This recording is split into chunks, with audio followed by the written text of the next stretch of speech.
All right, I don't know why the intro didn't play. That's fine. Hello, everyone. Welcome to the New York Power Hour. My name's Peter. Over there Um, is yeah, not Jeff, Luke. yeah. No, that Um, was interesting, Peter. I mean, we'll just go right. I mean, let's get right into it, right? Like no Stuff to intro, talk like about. Lots to talk there. about. I mean, here's the crazy thing, Peter, is we got off last Wednesday, and we had a bomb that came through on New York sports, literally moments after we got off, and then the following night we had a bomb, and then we've had just tons and tons of news in New York sports over the last week. So let's skip the intro and let's get right into it. And let's start with the first thing that happened this past week. I mean, literally just as we were getting off the air last week, the Giants signed John Harbaugh to a 5-year, $100 million contract to be their head coach. So Peter, what are your thoughts on the Giants bringing in John Harbaugh as their next head coach? I think it's a great move. I mean, we've seen what he did with Lamar Jackson to help him develop. Now, I'm not saying Jackson Dart is Lamar Jackson, but um, they're both young. He was a young, excited quarterback. Dart is now. They have probably top five front seven in football. Yep. The secondary needs help, but whose secondary doesn't? So I mean, on offense, your base is Dart, Scatabo, and Neighbors, and you pair that with probably the best free agent coach available right now. Absolute home run for the Giants. Yeah, no, and I think the Giants did everything in their power to bring John Harbaugh into the Meadowlands. I think from what I was reading, there was interest in Tennessee, and the Giants quickly swooped up Harbaugh, basically met all of his demands, and we could talk about that a little bit as well. But yeah, I mean, for Harbaugh, I think he landed in the best spot for a head coach, or for an experienced head coach that's looking for a win now team. It was the New York Giants. I think the New York Giants were the best landing spot for him. I would say second might be the Titans, just because of their cap flexibility, moving over to a new stadium in 2027, and a young, So six. exciting quarterback in Cam Ward. Outside of that, I mean, there's really not much to look forward to in the Titans. But with the Giants, like you said before, you have a big three in the offense, right? You have Malik Neighbors, who's going to come back from injury. You're going to have Cam Scatterby, who's going to come back from injury, and you have Jackson Dart, who throughout the season showed that he can be an NFL quarterback, and hopefully John Harbaugh can take him to that next level. So just I think I agree. I think it's a great signing for the Giants. I am just curious how the dominoes are going to fall with the New York Giants, right? There were reports that Harbaugh was expecting $20 million a year, that he was expecting $10 million, to be laid out for his staff, which I believe the Giants were willing to grant. And I think one of the other things was he wanted to be a part of the process of picking the GM and picking the personnel. And I think a lot of Giants fans are not happy with the GM right now, and Joe Shewan. And that could be the next domino to fall for the New York Giants. If John Harbaugh is not happy with the personnel choices that Shewan has made, the roster that's put together, then yeah, I think if you're paying your coach $20 million a year, he should be making those decisions. And Shewan's time is short here in New York. Yeah, well, I mean, it by the reports saying that Harbaugh has a direct line to the head coach. Usually, it goes head coach, GM, owner. So it kind of cuts out him there, which, I mean, if he's willing to stay on as kind of a figurehead role and do whatever Harbaugh wants, he'll probably stay. But it's kind of a tough spot. You were hired before him. You've basically, for all intents and purposes, been demoted. And maybe at some point the Giants just don't feel like paying you anymore just to be there. So we'll see what happens with that. It's exciting though. I mean, if I was a Giants fan, I'd be probably the most pumped I've been in years. Dabo really wasn't cutting it. And you have, like I said, probably the best coach available in a long time. You got. So it's an absolute home run for the Giants. But it was funny, real quick, you did mention how the Tennessee Titans being an attractive job, and they hired New York Jets head coach Robert Saleh. And I just want to say this about Robert Saleh, because I've heard a lot of think pieces. And listen, I understand that it's the fun and hip and cool thing to do to make fun of the Jets, and I do it all the time. The ownership sucks. His time, Joe Douglas was the GM and he was terrible. But everyone acts like Robert Saleh was just hamstrung and couldn't do anything that he wanted. Basically, everything Robert Saleh got, he wanted. And just because he was the head coach of the New York Jets, he's been protected in the media for all these years. You're about to find out he wasn't that good of a head coach. So the good people of Tennessee, good luck. So I'm going to rebut that, Peter. I'm absolutely going to rebut that, and I'm going to ask you the most important question about Robert Saleh's tenure as a New York Jets head coach. Okay. Who were his quarterbacks when he was the head coach for the New York Jets? So his quarterback was a guy that him and the GM worked in tandem to draft. That's Zach Wilson. Is Zach Wilson a good quarterback? No. But you were a key part of that decision process to bring him in. So Zach Wilson is partly his fault. Okay. And who is his other quarterback? One Aaron Rodgers. Yes. Okay. All right. In my opinion, neither of those quarterbacks are a recipe for success. Maybe that's a learning experience for Robert Saleh. Everything that I've read, he's learned. He's taking experience from the New York Jets, learning from it. Learning from the fact that he was probably more engaged on the defensive side because he is a defensive-minded coach, and trying to really get to know the full personnel, getting to know all of the players, and not just focusing on one side of the ball. So hopefully he learns from experience in the Jets. Hopefully the Titans aren't as bad as a dumpster fire as the New York Jets organization. Hopefully they have their guy in Cam Ward. I'm still questioning it, but the Titans believe that Cam Ward is their guy, and they got the right pick last year. So there's a lot to be seen in Tennessee. Can Robert Saleh be a head coach in the NFL, or is he just a really good defensive coordinator? Because there aren't questions on whether or not he's a good defensive coordinator, right? Absolutely. You look at what he did with San Francisco this past year, a team that was riddled with injuries, right? Losing Fred Warner, losing guys in the secondary, and they were still a playoff team. They were still a playoff team. They still were able to beat the Eagles in the wild card. They weren't very competitive this past weekend, but I think that speaks more to the juggernaut that the Seahawks are in the NFC right now. So there's no question the pedigree that Robert Saleh brings as a defensive-minded coach. It's really just a matter of can he bring all three phases of the game together and build a complete team in Tennessee. And we'll see how much leeway they give him. I know Callahan was not given a lot of leeway, 1 year plus, and he was out the door. You just kind of last point on the Giants and signing John Harbaugh. I mean, it was almost a godsend for them that John Harbaugh was fired let go by the Baltimore Ravens. But I mean, really, just kudos to the Giants too for having the patience. Having the patience and not just jumping right on the carousel and grabbing the first available option, right? Giants have had the vacancy for the vast majority of the season, right? If I'm not mistaken, they were actually the first to fire their head coach in season. I think Callahan was the second to go.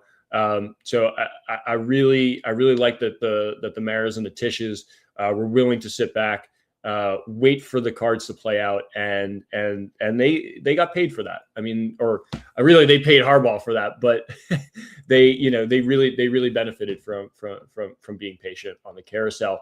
Talking about being patient, I think someone was very, very patient in free agency for Major League Baseball, and they got paid a ton of money this past week. To the despair of Mets fans, and I got to witness it firsthand, the range of emotions that Kyle Tucker had brought. Peter, you want to talk about, kind of how you were feeling Friday night it was Thursday night into Friday morning, how you were feeling on the Tucker news as it was coming through. So a little bit behind the curtain scene, me, our co-host who might be on later, but it can't be on right now, Ram and Luke, were all at his place for this weekend. We went to go visit it. We had a lot of fun. So this was going on. There were some rumors that certain Kyle Tucker might be going to the Mets. In fact, there were so much rumors about it that the owner of the New York Mets tweeted out, "Let me know when you see smoke." Now, that's foreshadowing something later, which we'll get to that. Hello, Ed. Good to see you. Good evening to you as well. So it's starting to look like Kyle Tucker's going to be a Met, and then all of a sudden, that Jeff Passan tweet pops out. He signs with the Dodgers.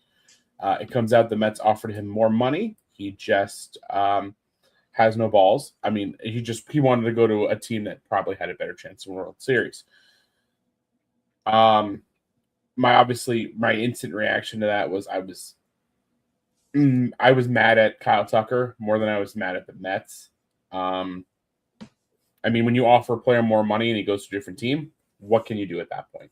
Right. Like the Mets did, in my opinion, the Mets did everything they could. Yeah, absolutely. Absolutely. And I think the one other thing that we're missing here is there was another team in play, and that was the Toronto Blue Jays. And they as well put in a competitive offer, and probably just as, if not more competitive than the Mets offer for Kyle Tucker. And yet, the Dodgers are still able to swoop in. What was it? 60? It was $60 million a year. But a lot of it's deferred and in signing bonuses. Whereas the Mets and the Blue Jays were willing to pay upfront, or not upfront, but in regular annual no deferrals. Yeah, in no deferrals. So so what was the Mets final offer there? I don't have the final number in front of me. I do think that it ended up being around. There are no deferrals on it. There was an opt-out after years 2 and 3, but I don't have the exact numbers. I can look it up real quick, I'm sure. Sure. It probably can't take me that hard.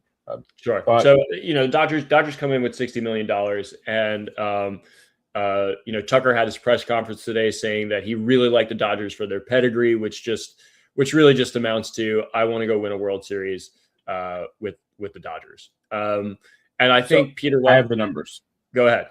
4-year contract, $220 million with a $75 million signing bonus, and opt-outs after the second and third season.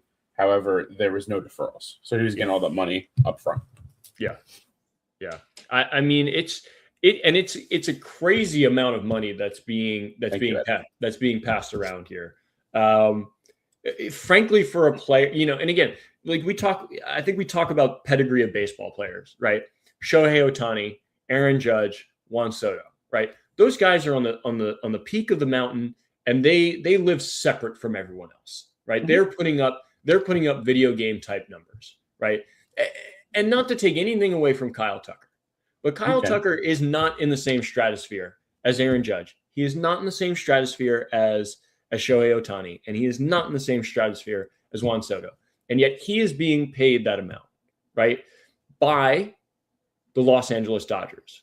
And so this is where the problem is really starting to show, is they can just hand out money, they can defer it, they can lower their AAV, and they don't really care. They don't really care about the tax cap at this point. And they have built this team that is unstoppable, is absolutely unstoppable. I mean, you look up and down their lineup. There are guys that can hit. There are guys that can play the field. There are guys that can run. And then you look at their rotation. I mean, they can turn to 6 or 7 guys in the rotation to pitch, throughout the season. And when come playoff time, they can turn to all those guys. I mean, they had Roki Sasaki closing games for them in the playoffs. They had Tyler Glasnow pitching the 7th and the 8th innings. Like, this is insane. And they'll have Edwin Diaz closing out games. Now you have Edwin Diaz. Now you have Edwin Diaz to close out games. I mean, this is absolute insanity. And I'm not going to sit here and cry wolf to the Los Angeles Dodgers. They're not breaking any rules. They're not doing anything wrong. All they are doing is trying to build the most competitive team they possibly can with the assets that they have available to them. And everyone knows that the Dodgers have the most assets that they can put forward. I've said this before, and I'll say this again. Shohei Ohtani's contract, $700 million, is a drop in the bucket for ownership for the Los Angeles Dodgers. If you took all of the wealth of all of the owners of the Los Angeles Dodgers and you combined it all together and you took away Shohei Ohtani's contract from their wealth, it is like taking a grain of sand out of a beach. It is a percentage of a percentage. I mean, this is what we're talking about, right? Is the amount of money that they have that they can throw around, and there's no rules that they're breaking, right, Peter? I mean, they're not breaking any rules. They are just using the assets they have available to them. Yeah. I mean, honestly, as someone, listen, my team's throwing around a lot of money too. So I can't sit here and cry and complain about the money. The only thing that annoys me is I can't speak on the other deals because I haven't looked super much into them, but I know usually when you defer contract, there's interest involved. And at least in the Ohtani contract, there's no interest. Right. They agreed to that. So that to me is a little unfair. But if he agrees to it, he agrees to it. Right. Also, I've seen things, like Ed even says, they're building with tomorrow's money. I mean, at least in the Ohtani contract, within, I think, the first 4 or 5 years of the deal, they needed to basically have all of that money in a bank account. So it's already paid up more or less, basically. But yeah, the Dodgers are building their team with a firm is kind of funny. But, listen, they're not breaking any rules. However, what they're doing and kind of what the Mets are doing, even though they're not doing deferrals as much, we could see a lot of things happen in 2027 because of this. So, that's for future us to worry about. Right. And I know we're not specifically a baseball show, but the more and more this happens with the Los Angeles Dodgers, we're gearing up for this fight between all of the not even all of the players, but all of the owners in MLB against the Dodgers and Steve Cohen, right? I'll say this as well, and I'm sure I've said this before, but the MLB has become this tryout for players, right? You play out your 6 years of control under whatever team you're playing for, and what you are doing is you are trying out for either the New York Yankees, the New York Mets, or the most pristine that you can get to is the Los Angeles Dodgers. Mm-hmm. And it's sad. Like it really is sad. And if the players are talking lockout, if the Players Association is talking lockout, I think it would be absolutely useless. I think it would be absolutely useless if they go through this lockout and they do not demand a floor. If they don't demand a floor, I mean, there is no reason why teams are spending fractions of what other teams are.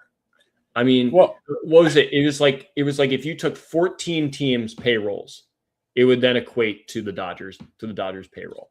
The only issue with that, Luke, I don't disagree with you that there's a lot of teams. I don't view the Mets or the Dodgers as the problem. I view the Pirates and the Indians as the problem. And those are just two random teams that have had. There's worse. There's bad offenders besides them. You have the Oakland A's. You have the Tampa Bay Rays. I mean, there are plenty of teams that don't like to spend money and think that they're smarter than everybody else. But the fact of the matter is, and it's been proven a number of times, if you spend money, you will win. Well, yes and no. I think the 2021 Mets are a good example of you need to spend money smartly. But yes, obviously spending money helps. The issue is if you get a floor, you're not going to get a floor without getting a ceiling. And the players do not want a salary cap. And if the owners try to force one in, we are absolutely missing games. But it's the same. But Peter, it's the same structure, right?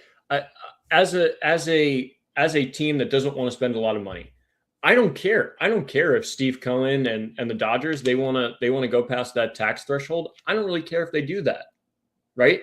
That's why they didn't care when they raised the tax threshold, right? Go spend more money. That actually means more money in our pockets, right? For our, for the smaller market teams, right? We get a percentage of that at the end of the year. So I don't know. I don't think the owners really care. I don't think the owners really care about the amount that they're spending and putting a cap on it. Well, I think I disagree slightly. I understand the premise, but the more you're paying the top line players, now obviously, like you mentioned, there are exceptions to those rules, like the Judges, Sotos, and Otanis. But the more you're paying your top line guys, the more the middle guys are going to want to get paid, the more the lower guys are going to want to get paid. Right. So if you don't have like a hard cap there, theoretically these wages can keep rising, and if but you can only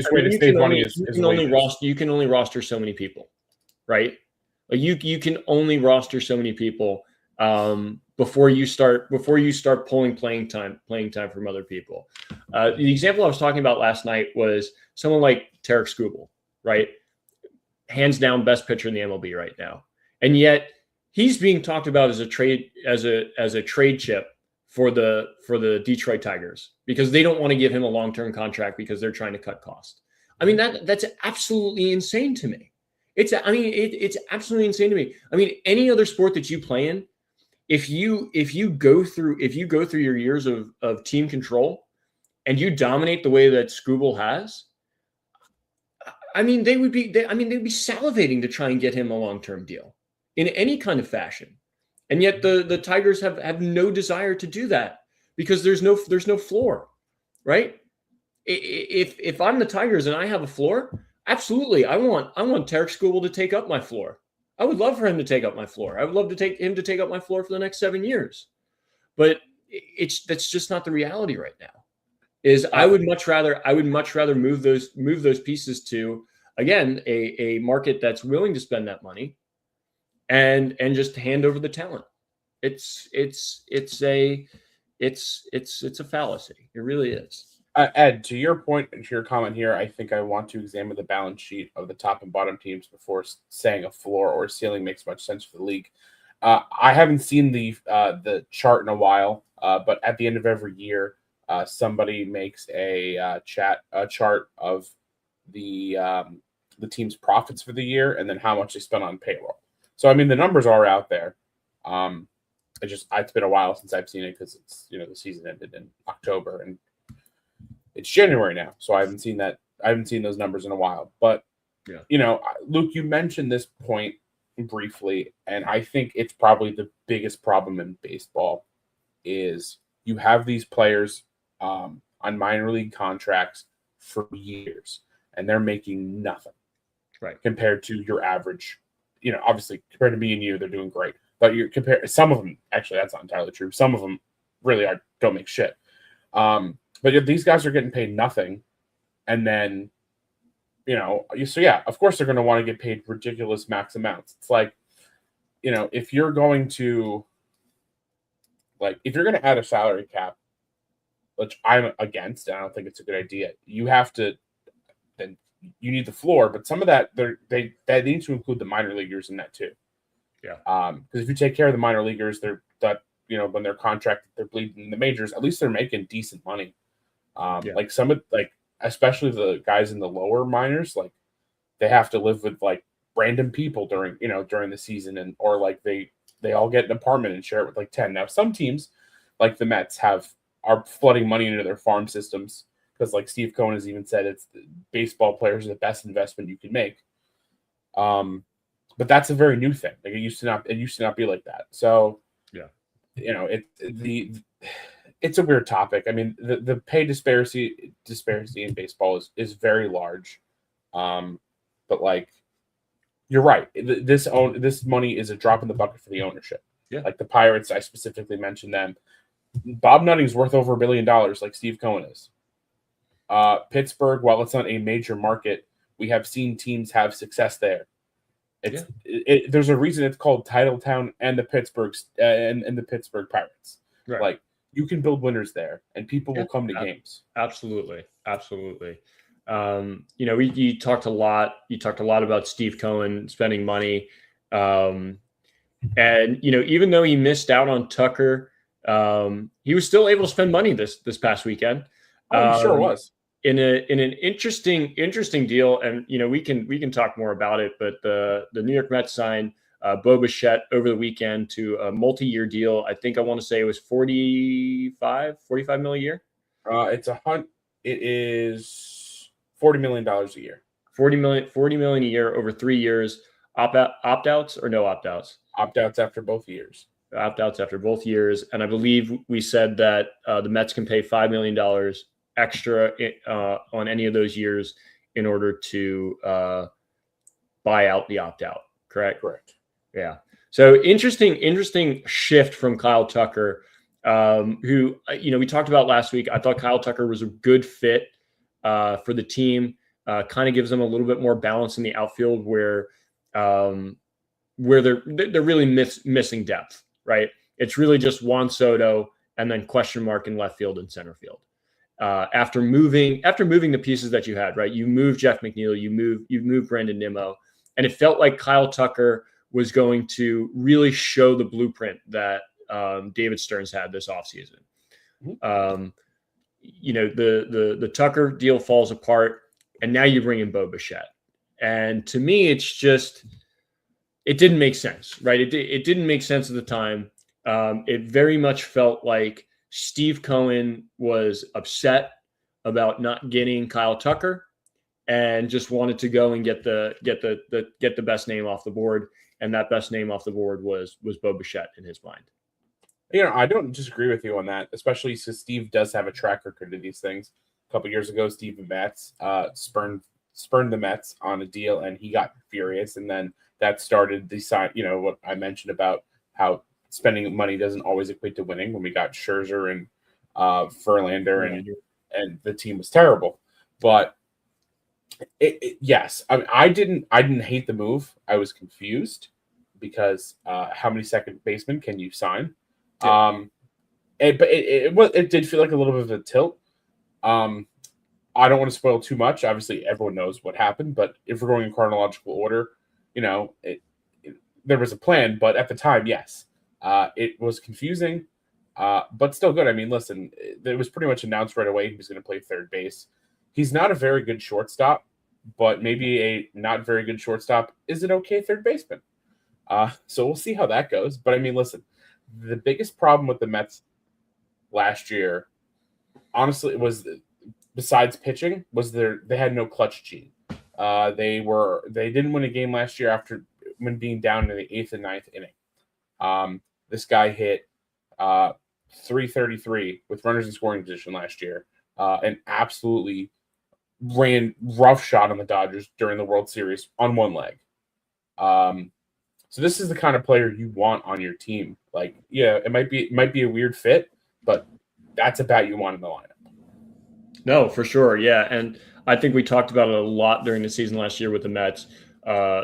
Batting average with runners in scoring position was absolutely atrocious. We talked about it early in the season and just thought, okay, we're looking at a small sample size.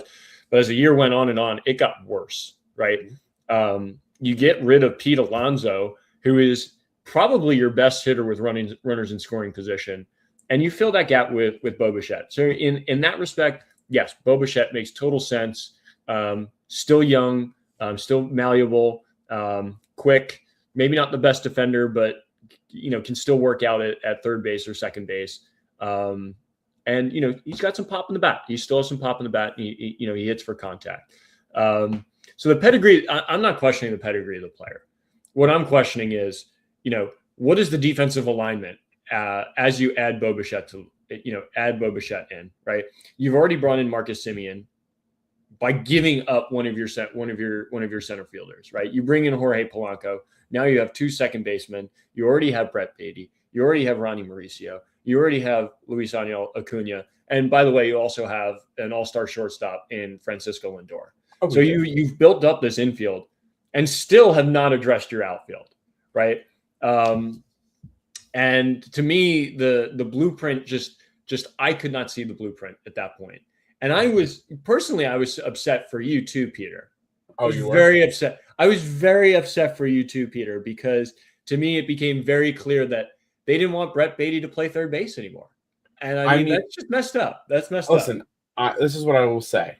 Baseball is a very long season, and injuries do happen.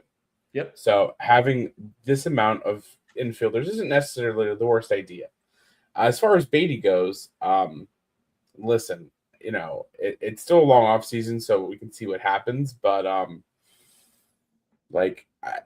I've seen word of like Brett Beatty in the DH role, which feels strange because his glove is better than a lot of the guys that would be on the diamond. So I think a weird spot for him might be first base. And then, but honestly, I think it's going to be just a rotation. Yep. Simeon's an old man. Like, can he play that much? Probably not. You're going to need to give him days off. Brady has already proven he can play second base as well. And at a plus, he can play a plus second base. Part of me feels that David Stearns is kind of full of shit because all offseason he preached run prevention. And then he's like, let's sign Bo Bichette and Polanco can be our first baseman potentially. But listen, you got to sign the guys that are there. You missed out on Tucker, and after doing that, if you tell me the Mets, forget the player, the Mets missed out on Kyle Tucker and then just signed the next best free agent available. Hell yeah, that's sick. Yeah. And that's the kind of moves you can make when you have Steve Cohen, who doesn't give a shit about money. And that's what I was going to say too. I mean, this kind of action doesn't exist with the Wilpons, right? No. I mean, you're not even in the Kyle Tucker discussion with the Wilpons, right? Mm-hmm. You're lowball offering and hoping he grabs early, right? Which in this market, that's not going to happen, especially if the Dodgers if the Dodgers and the Blue Jays are in the race. Yeah, if we saw the Wilpons, our marquee offseason outfielder free agent signing would have been Austin Hayes. So this is a much different stratosphere we're talking about. But the biggest thing with the Bo Bichette signing is that by all reports, Philly believed he was on the cusp of signing with them. Yeah. So you signed a player away from one of your biggest rivals, and so again, it might look weird. Why just sign another second baseman or another shortstop? Like, you already have your infield's already stacked.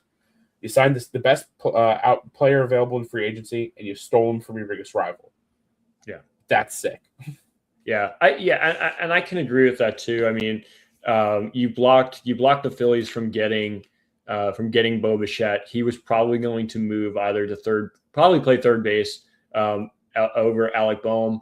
And give them a pretty good infield rotation on the left and up the middle in Stott, Turner, Boehm, and then Bichette. So a pretty good rotation over there is now blocked, and Philly's going to have to take the whining and crying Alec Boehm and put him back out at third base.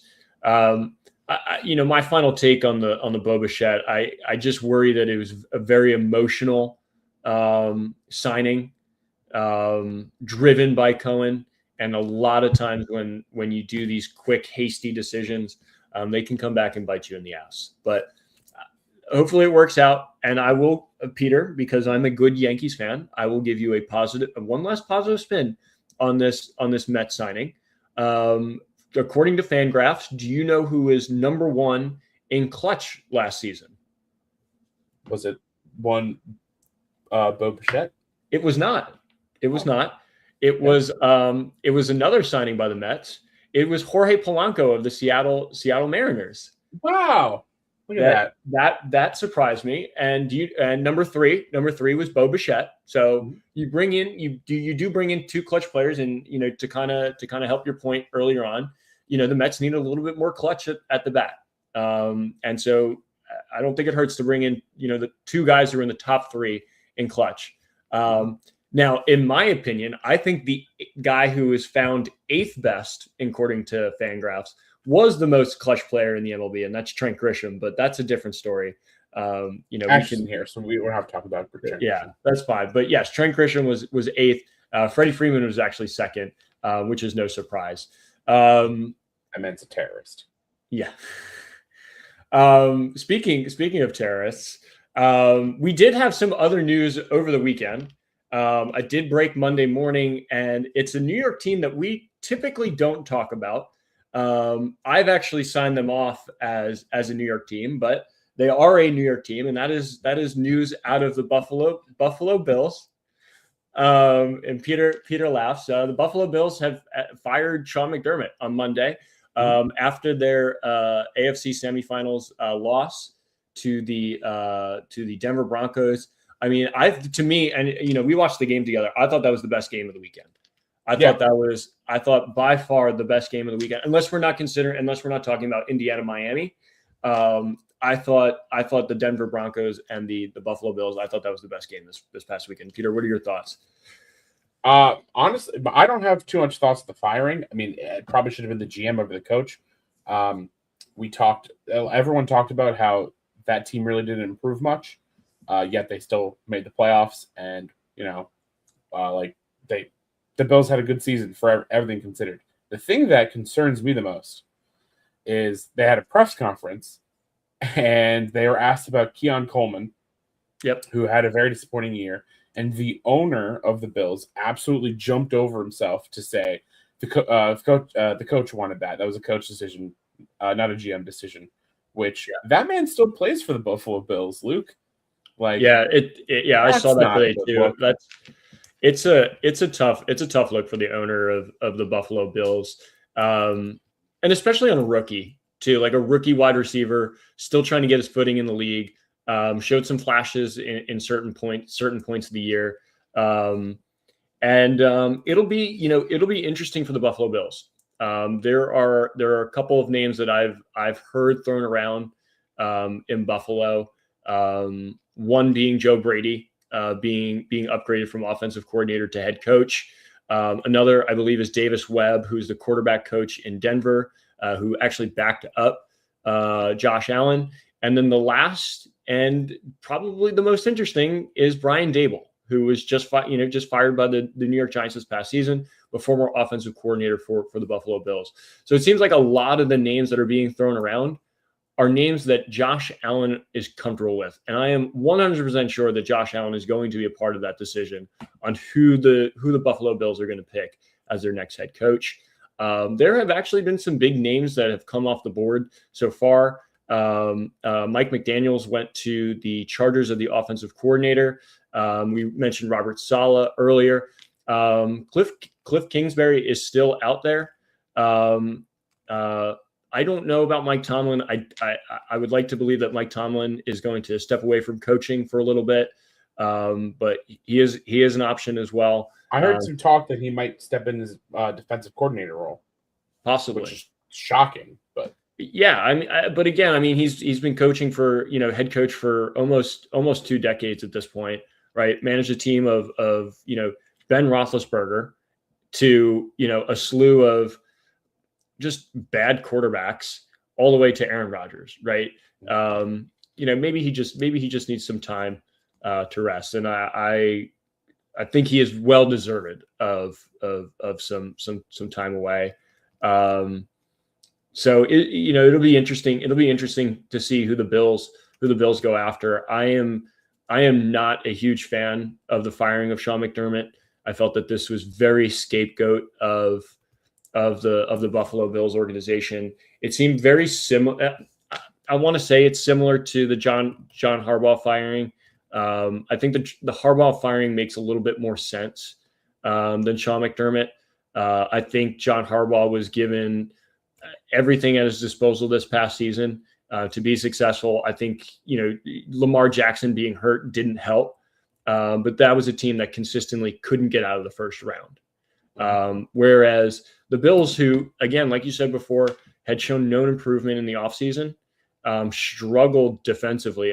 Was one of the worst teams in run defense, was still able to beat the Jacksonville Jaguars, who were the third best team in the AFC, and went down to Jacksonville to win that game, and played their asses off in Denver against the best team in the AFC and lost in overtime. So I don't know. I don't know. And, maybe it's just ownership saying, hey, same thing as the Ravens, we just can't get over that hump, and it's time to move on. This is what I will say. And you know what? I've been very fair on shit talking the Jets about how terrible they are. I remember towards the end of the year, I posted that graphic about how the Jets have the least amount of divisions.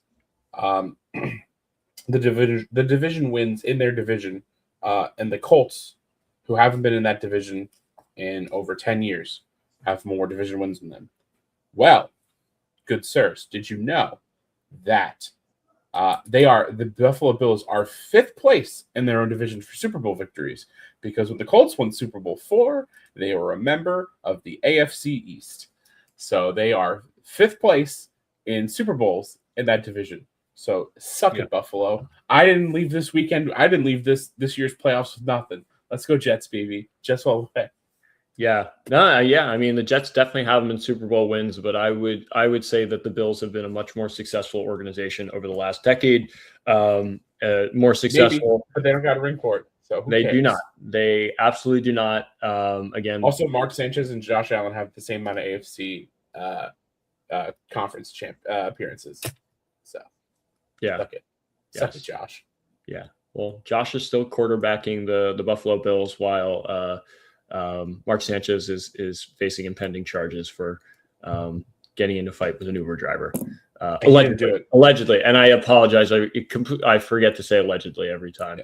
Yes, he didn't do it. Me and him were at Bible study. It was just absolutely fake charges. Sure, absolutely. So, keeping this train rolling here, because there's plenty of news to talk about. Moving on from the Mets to the Bills. Let's go back to baseball. Talk about what's going on in the Bronx. Big signing today for the New York Yankees, bringing back Cody Bellinger on a 5-year deal. They did not give in to the Boras demands of 7 years. I want to say they landed on $162 million, which I thought was very fair, given what the market showed this offseason, particularly comparing to Kyle Schwarber as well as Pete Alonso. I think the pedigree of bat in Schwarber and Alonso definitely beats Bellinger, but Bellinger's pedigree in the outfield and his versatility to play first base as well probably put him over their evaluations. And I think it's an interesting deal. And Peter, I'm curious on your thoughts for the Yankees bringing back Bellinger. Well, first of all, anytime Scott Boras doesn't get exactly what he wants, an angel gets his wings. So that's always good for baseball. As far as the Yankees signing Cody Bellinger, I think it's fantastic. I truly believe that the Yankees had forethought and built Yankee Stadium to the swing of Cody Bellinger. Yeah. I know I've said before, but his swing is built for Yankee Stadium. Honestly, if the Mets signed him or any other team, I would not think it's as good as a signing as it would be for the Yankees. Like, this man is the king of lazy fly balls to right field. And that fits perfectly for Yankee Stadium. His defense cannot be denied.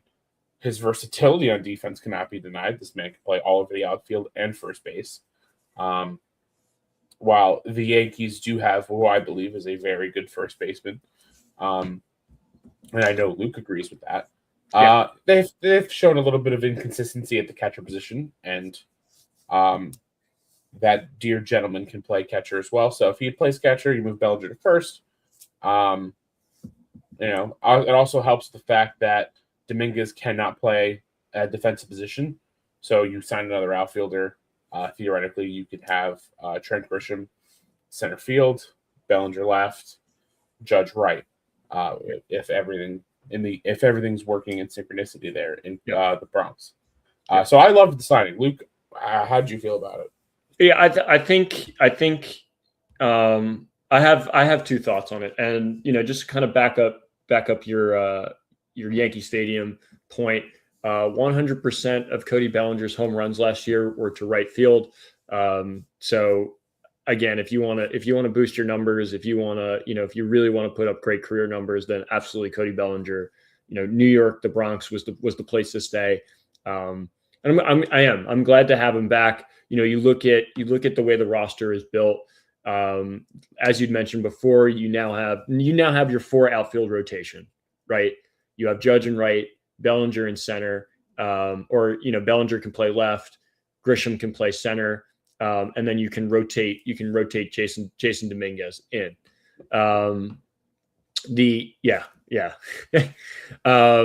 You talk about the first base. Ben Rice can play first base. Cody Bellinger can play first base. Ben Rice can move to catcher, as well as Austin Wells. So you have Jazz at second. You have McMahon at third. You still have a gaping hole at shortstop, but I think there's plenty on this roster for us as Yankees fans to feel great about. Here's where I don't feel great. You're running the same team out again. Like you're running the exact same team out. There is no variability. There's no adding. There's no, mixing things up. This is a team that lost in the ALDS, right? This is a team that blew the division lead to Toronto Blue Jays against a Toronto Blue Jays team that has added against a Boston Red Sox team that maybe not added on the offensive side, but added on the pitching side, right? But still has the development of Roman Anthony, still has the development of Meyer, still has the development of Rafaela. I mean, it's scary. It's scary to think that this is what the Yankees are going to be for the next 3 years, right? I mean, you have Judge and Wright, and he will be your right fielder. You still have Stanton for 2 more years. You're going to have Bellinger for the next 5. This is what your roster is going to look like in the foreseeable future. Bellinger is given a no trade clause, right? I wouldn't be surprised. I wouldn't be surprised because that's just something that likes to be thrown out like candy. That's my qualm, right? Is that this is just what your lineup is going to look like. The pitching, and I talked about this yesterday. The pitching is really interesting.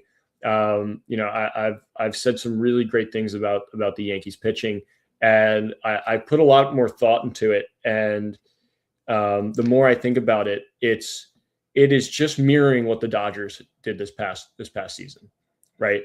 To build a rotation of 7-8 guys, doesn't matter if you're healthy. At one point in the season, another guy, you will always have a 5-man rotation throughout the season.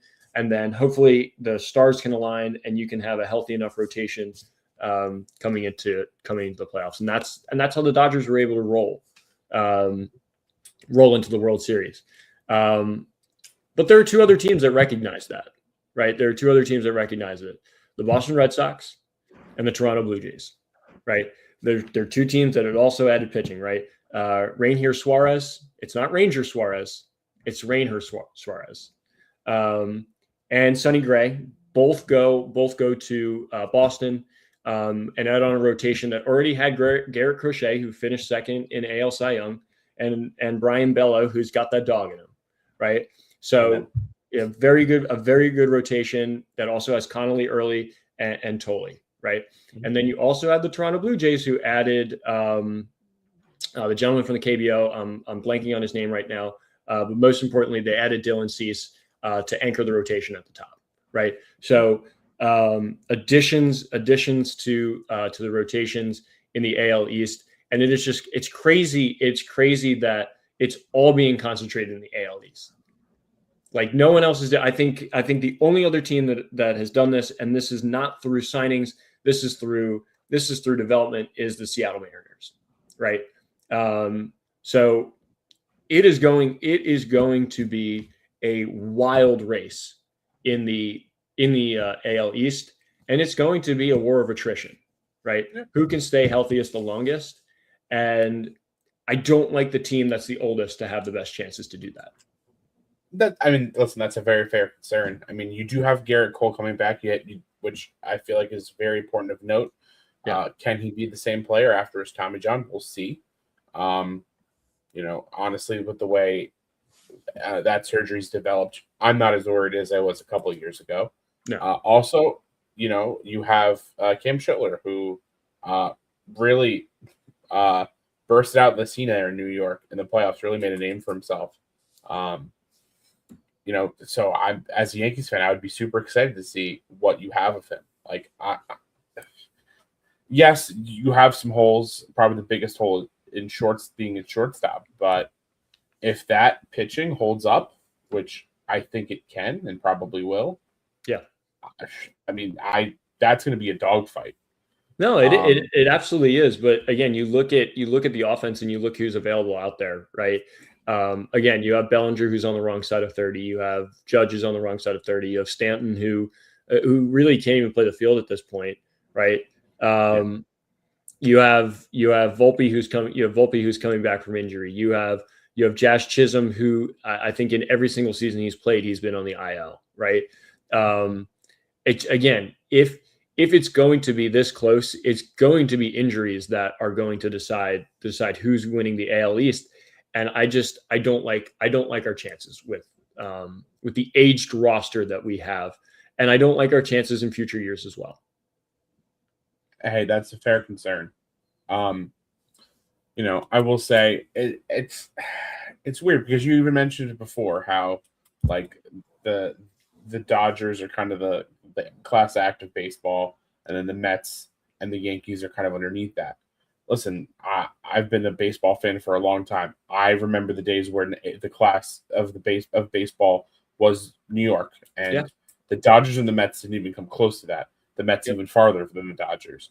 So I know George, died and things definitely changed a lot after that, but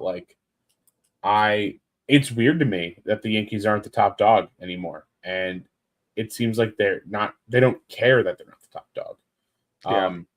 I'm not gonna sit here and say woe is me. I mean, the Yankees are still spending money, right? You got, and it's the hangover of contracts that are hindering them right now, right? You got the big deal with Judge, you got the big deal with Cole, right? You're still carrying Stanton's contract. You brought in Rodon, you brought in Max Fried, right? And it's not like the Yankees aren't spending money. It's just there's nothing new, right? There's nothing new there. They've spent their money in the past, and now it's just carrying over, right? So we'll see. I mean, we'll see. Yeah. And I think really the last point I have here too is you think about a young team, right? You think about a young team that lost in the ALDS, right? And you think to yourself, oh, okay, well, we've made it this far. Guys are going to develop. They're going to, they're going to make that, they're going to take that next step that next season. And that's not the rhetoric for for this roster for the New York Yankees, right? This isn't a young team that is now gaining experience. No, this team is experienced. They were experienced. They still are, right? And yet they weren't able to make that push past the ALDS. So I think it's a fair concern, right? It just leans more towards regression. But with basically the old New York Yankees, right? I mean, running back the 2025 Yankees in 2026, we're looking more at the new New York Mets, right? Tearing down the entire roster and rebuilding it back up.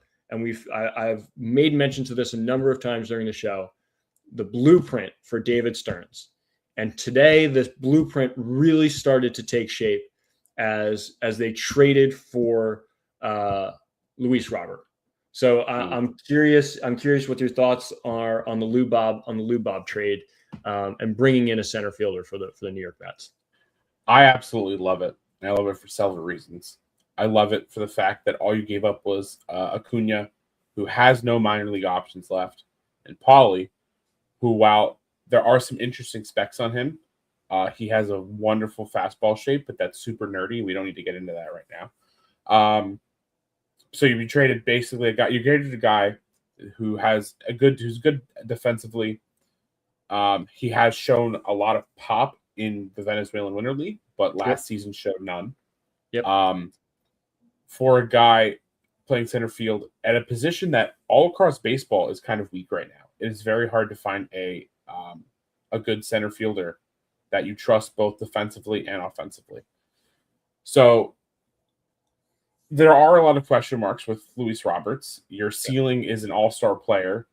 Your floor for the Mets, which is why they did it, is a player that's still elite defensively and a better hitter than Tyrone Taylor. Yeah. You're not trading for Luis Roberts to have him bat third. He's going to bat probably anywhere from probably eighth to sixth. And if he gets absolutely hot, maybe they move him up, but he's not going to be a top of the lineup guy. He'll be at the bottom. So if you can get anywhere near that one MVP, again, I don't think he's going to come anywhere close to any MVP talks, but that one season where he had some MVP shine, that's why you do it, man. You're paying him $20 million. Even if you're just bringing in an elite defensive glove for $20 million, that's what you can do when you're the Steve Cohen-owned Mets. He has some injury history. He also, and I don't blame him for this as much. He's shown not a lot of interest in playing the game of baseball. Yep. But listen, when you come up to 2020 and 2021, and you're in a White Sox team that is competing and in playoffs, and then they just absolutely trade everybody that is worth a damn except for you, I don't exactly blame you for losing interest in playing baseball. Because if your team doesn't care, why the hell should you? So I think he could be a wonderful change of scenery guy, and it really opens up. It really closes a big hole that the Mets had. Talking about we were together this weekend. I know I sent you that meme where it had that like 6 guys on the infield, and outfield was Juan Soto and Brett Beatty on a horse. Yeah. So the Mets don't need to put a horse out there to play left field. I think it's a fantastic trade. I love it. Luke, I'm very curious what your thoughts are. Yeah, the only thing I'm going to rebut here is the floor. The floor for Luis Robert is being injured, right? There has been history of injury, and I do want to harp on the fact that yes, I mean he's had emotional issues off the field and being engaged with baseball, right? But the Mets have gone through their streaks, and you hope that he can hold those emotions in check, right? And my last point is the Mets only have him for one season, right? The Mets only have Lou Bob for one season, with and hopefully, option. With a player option, and hopefully, a team option. He has a team option for the following year. But hopefully that ignites something for him. Like hopefully he can build into this culture. And I use the word culture loosely because there was a very clear culture to the New York Mets 2 years ago that doesn't exist anymore, right? You've scrapped all of it, and now you're the new New York Mets, right? A team of talent, right? You've put a talented roster together, but how do they mold together is really going to be the question for the New York Mets. Does it make sense talent-wise? Absolutely. You have your center fielder, you have your plus defender. He will bat probably towards the back half of the lineup and give you a little bit more depth there. Acuna, frankly, in the MLB, he's been a disappointment, right? He's come up through the ranks. He's looked really great through the minors. At the very least, he's a very good defender, if not a plus defender. Great speed on the bases, great base runner,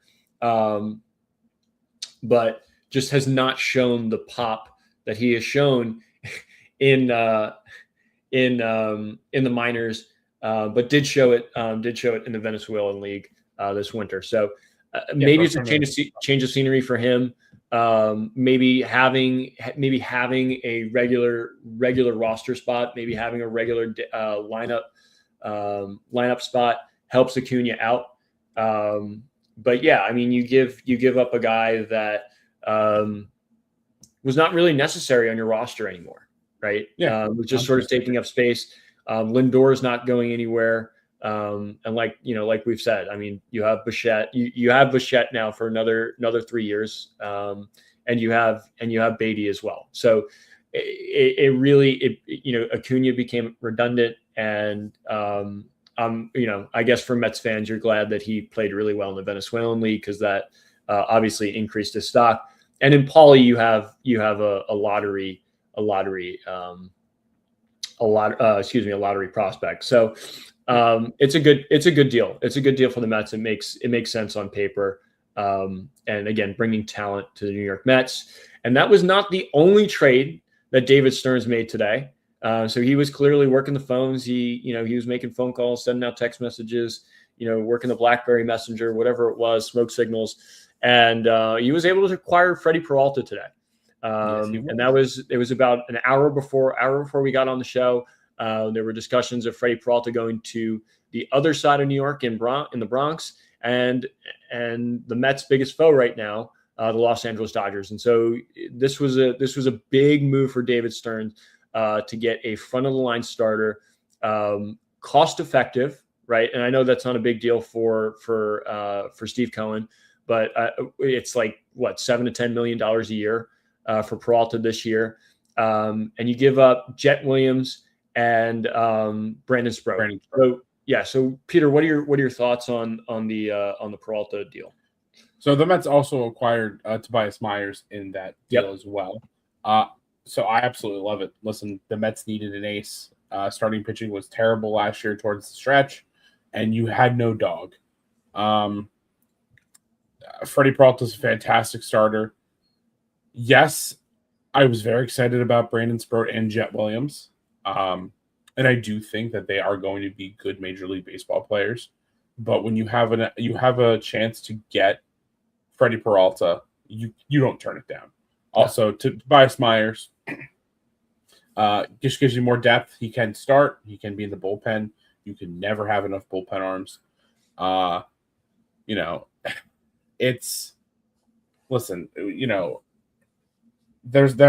even seen some talk from people, honestly, outside of the Mets organizations, talking about how this is really going to drop the Mets prospect ranking, because they traded away two of their top guys. But this is why David Stearns built that farm system. Yeah. So he can acquire a player like Freddie Peralta.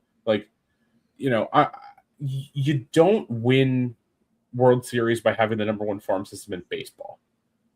Because those players don't play on your major league roster. And they're lottery tickets, man. Like, Chet Williams could be good or it could suck.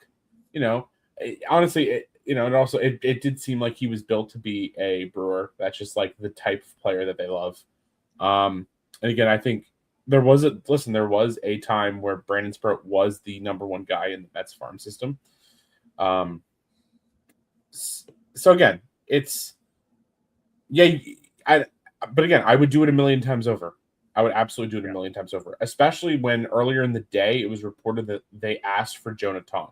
So you also got to keep Jonah Tong, and you still got Freddie Peralta, one of the best pitchers in baseball. Like, how could you not be excited? Yeah, I mean, we were talking about it before the show. I think you're going to have a question of, is Nolan McLean or Freddie Peralta your opening day starter? I guess for me, my only qualm to this deal is that you only have Freddie Peralta for 1 year. Jet Williams could be a guy, right? Jet Williams could be a guy. I mean, there's a reason why he was the Mets' number one prospect, right? Mm-hmm. He has shown that he can move through the minors. He hasn't had the major league experience, and kind of gave them a little bit of flexibility. If it didn't work out with Lubob, if Simeon got hurt, if Polanco got hurt, Jet Williams could step up in that role, right? And those are, in my mind, those are viable things that can happen in the season for the New York Mets, given the history of those players, right?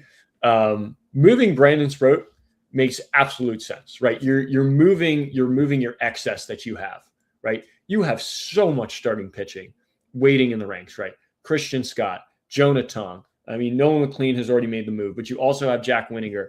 I mean, there was plenty for the Mets to have and to give away, right? And kudos for Stearns for only giving up Sproat. And I say only Sproat, but to not give up your best, best pitching prospect. And there's a large gap between Jonah Tong and Brandon Sproat. Yes, I agree with that. And my only issue is you're getting 1 year of Peralta, right there, unless there's been talks about an extension for Peralta. It's a 1 year deal, and again, I'm not so upset about Brandon Sproat. I think I'm more upset about Carson Williams. I don't think you give up your best prospect for 1 year of a starting pitcher. I mean, listen, when that starting pitching on that team was so bad last year. If you want to even slightly compete at all, that's what you got to do. You have to acquire players like that, and even if they don't end up re-signing him, I'm fine with it. Like, I think I would do it again. Yeah. It'll be interesting. I think there'll be a lot of comparison between Carson Williams, Brandon Sproat, and how Freddie Peralta performs this season. So a lot of moves by the Mets over the last week. And again, the roster is starting to come together of a very good lineup. I would say it's a very good lineup to face. I think there's still some to be desired on the back end of the rotation. But that's sort of band-aid up by the fact that they have a lot of guys in the AAA who could step up into the back end of the rotation, right? Back end of the rotation spots. So the Mets roster is coming together, and this is the new New York Mets, right? And again, my last thing is I am very hopeful that this team can put together a culture very similar to the one that existed back in 2024. That took a team that probably shouldn't have gone to the World Series a couple of games from going to the World Series. I don't think we're ever going to see a team like the 2024 Mets again. I certainly don't think that this team is going to be anything like the 2024 Mets. I think that last year was I don't know. There's been a lot of people saying a lot of things, and it's tough to figure out what's just talk and what's actually real. But clearly there was a issue with last year in the clubhouse, whether it was players not getting along or players being too kumbaya and not, just being nobody pushing anyone to be better. With all of the names a lot of these players, the Mets have some edge to them. Bo Bichette's a dog. Lou Bob's a dog. Like, not always necessarily a positive, but at least he has an edge to him. So, there's maybe some of this iron and sharpen iron thing that might happen, and they might push each other to be better, which I don't think last year's Mets pushed each other to be better. It was more they were just coddling each other. Yeah. Yeah. Maybe they lack that drive, and maybe this team has it. Again, we'll see what happens. Ed, I totally agree. I can't stand Peter's despair for sports, especially after this Jets season. I do hope for Peter's sake that the Mets are good. The Yankee fan in me doesn't want the Mets to do well, but I love Peter, and I want Peter to be happy. And if the Mets make him happy, then by golly, I hope they do well.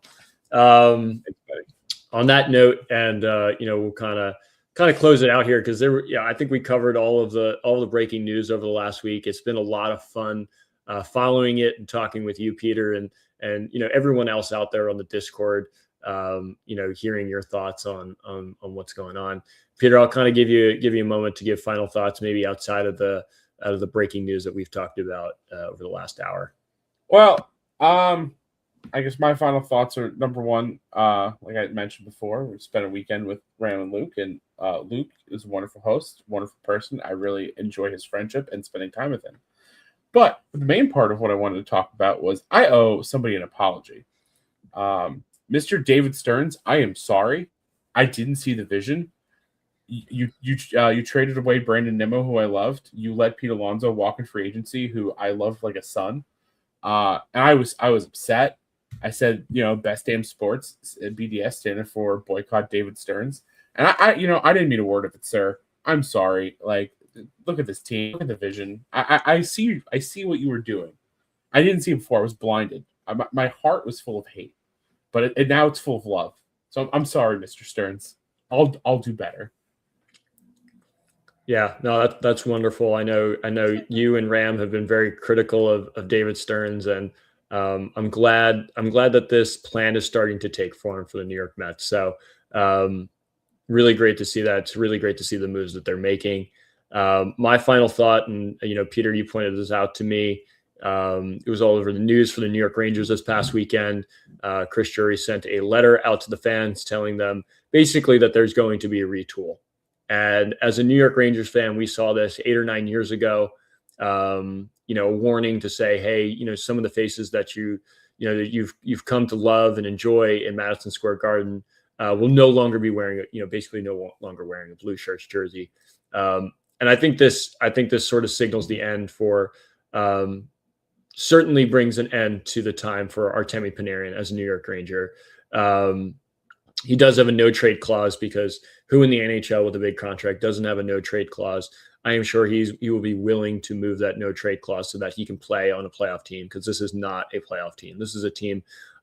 When we got off air last week, I think lost 7 or 8-2 to the Ottawa Senators. I think they won over the weekend and then lost again last night to the Anaheim Ducks. So, Chris Drury, I hope you enjoy your time, doing your retooling, because you are a tool yourself, and enjoy it. I mean, enjoy these last couple of months, because there is no way that you are sticking around as general manager of the New York Rangers. It has been an absolutely horrendous ride and an absolute horrendous fall. And you're to blame. I mean, you are absolutely to blame for why the New York Rangers have been so bad the last 2 seasons. There is a thing called chemistry, and you've ruined it. You've absolutely ruined it. So I'm excited to see what the new New York Rangers look like. And hopefully they can find that same spark that they had a couple of years ago, and find their way back into the playoffs and in contention for a Stanley Cup.